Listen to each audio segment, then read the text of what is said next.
In this lecture, I'm going to review some concepts of portfolio theory. Specifically, we're going to talk about the portfolio theory developed by Markowitz in 1952, for which he was awarded the Nobel Prize.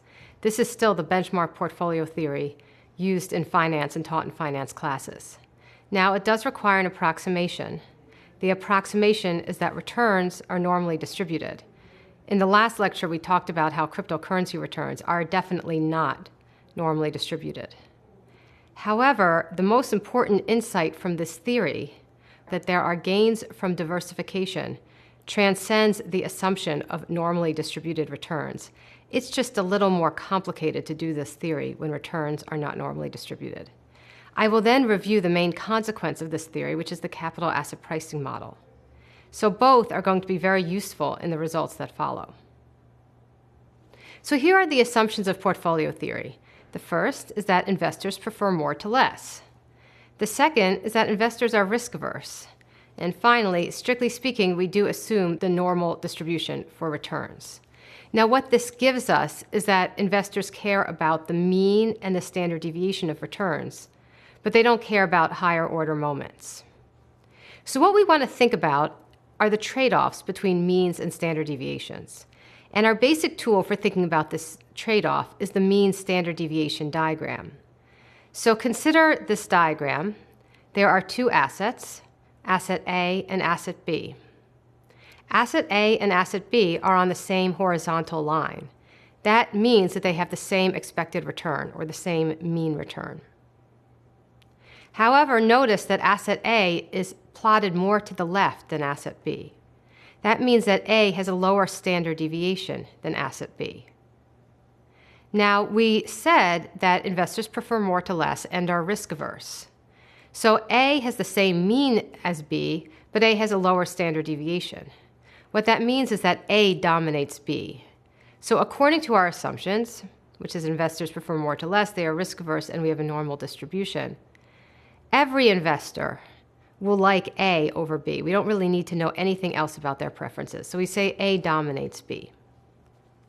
Now consider A and C. A and C are on the same vertical line, but on different horizontal lines.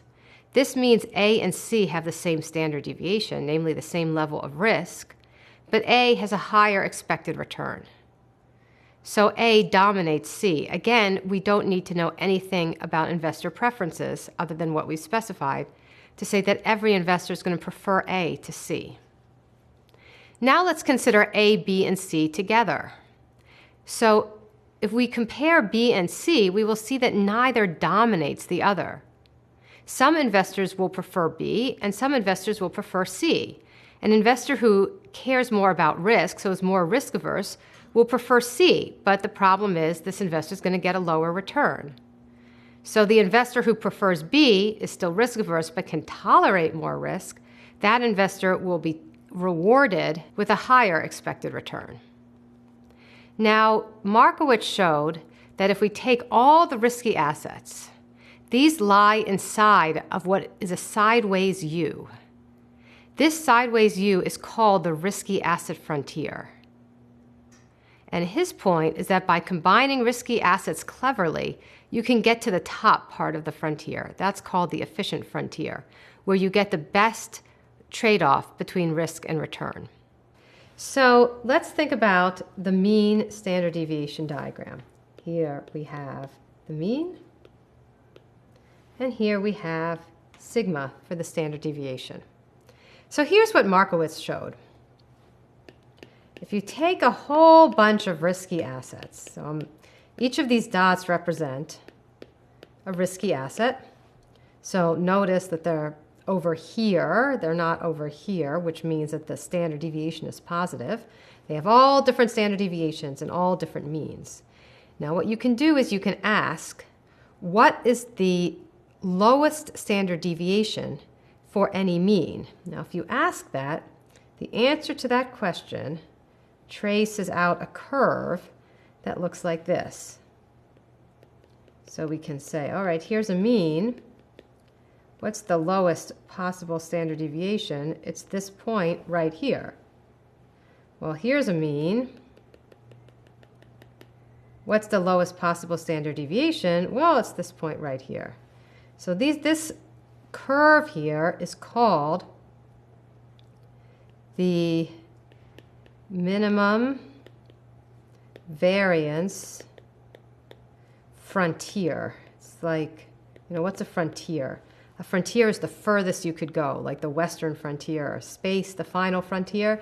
Well, here, notice there's nothing beyond the minimum variance frontier. All the portfolios are within the frontier. Now, there's a special part of the frontier, this part. That's where investors want to be, right? Because there's a higher mean given the standard deviation. And that part is called the efficient frontier.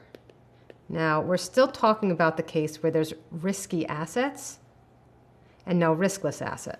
So what we're going to do next is see what happens when we add in something like a treasury bill represented by a point on the y-axis, the risk-free rate.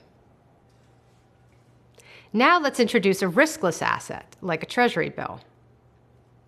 The tangency line from the riskless asset to the frontier tells you the best possible risky asset portfolio. So consider this following graph.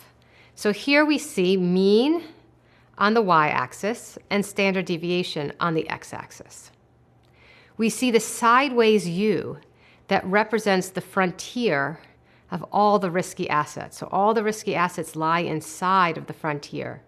And the frontier represents the minimum standard deviation you can get for each mean. Now we put on the y-axis the risk-free rate, and we draw a tangency from the risk-free rate to the frontier. That tangency hits the frontier at one point by definition, and that point we're going to call it M. We can call it M for mutual fund. Now notice that line, the line connecting the risk-free rate to M, that's tangent to the risky asset frontier, dominates every other point in the space. So for every point in the space, or however much risk you want to be on that line. And that is the result for which Markowitz won the Nobel Prize. So the tangency portfolio, the M, what's so special about it? Well, it has the highest possible slope. Any portfolio that has a lower slope will be suboptimal. Namely, you can get a better mean for the same level of risk by going to the tangency portfolio line. Now, portfolios with a higher slope would be wonderful, but they cannot be attained because you need some connection to the risky asset frontier. So this slope, which is the expected return minus the risk-free rate divided by the standard deviation, has a name. It's called the Sharpe Ratio, after Bill Sharpe, whom we're going to discuss in a moment. Now, the line from the risk-free rate to the tangency portfolio is called the capital allocation line. And just to review, what makes the capital allocation line so special is it's the line that has the highest Sharpe ratio. So the consequence of this is something called the mutual fund theorem. And what it means is that the portfolio allocation problem can be divided into two parts. The first part is the same for any investor, and it says you should determine the tangency portfolio. It's the optimal combination of risky assets. It's the mutual fund. And then you determine, based on how risk-averse you are, where you want to be on the capital allocation line. So if you're very risk-averse, you want to hold a little bit of the mutual fund and a lot of the risk-free asset. If you're not as risk-averse, you might want to put all your wealth in the mutual fund. Then you'll be at the tangency part. If you're not that risk-averse at all, you might even want to borrow and invest the proceeds in the mutual fund. So that's the mutual fund theorem. Now, Bill Sharpe in the 1960s realized an amazing consequence of the mutual fund theorem. If all investors hold the same risky asset portfolio, then the market portfolio, which is the weighted average of everyone's portfolio, is the best possible portfolio. Namely, the market portfolio is the tangency, and the market portfolio is the efficient portfolio. So in other words, you don't even need to do statistical analysis to find the tangency. You can find the tangency just by looking at the market weights of all assets, relying on the wisdom of crowds to have found the tangency for you. So what are the consequences of this insight, which is called the capital asset pricing model? Well, the first is that the market portfolio, the portfolio that holds assets according to their market weights, is an efficient portfolio. Namely, all investors should combine the market portfolio and the risk-free rate. The second, closely related, is that the market portfolio has the highest Sharpe ratio possible. Finally, and not so obviously, but this would be taught in a finance class, expected returns on assets are determined by their betas with respect to the market portfolio. And they're determined by the following equation, which is called the security market line. The expected return on any asset is equal to the risk-free rate plus the beta times the difference between the expected return on the market portfolio and the risk-free rate. Now, what's the beta? The beta is the covariance of the asset with the market divided by the variance of the market. So where we are going with this is we're going to use these concepts to describe how crypto might function as part of an optimal portfolio.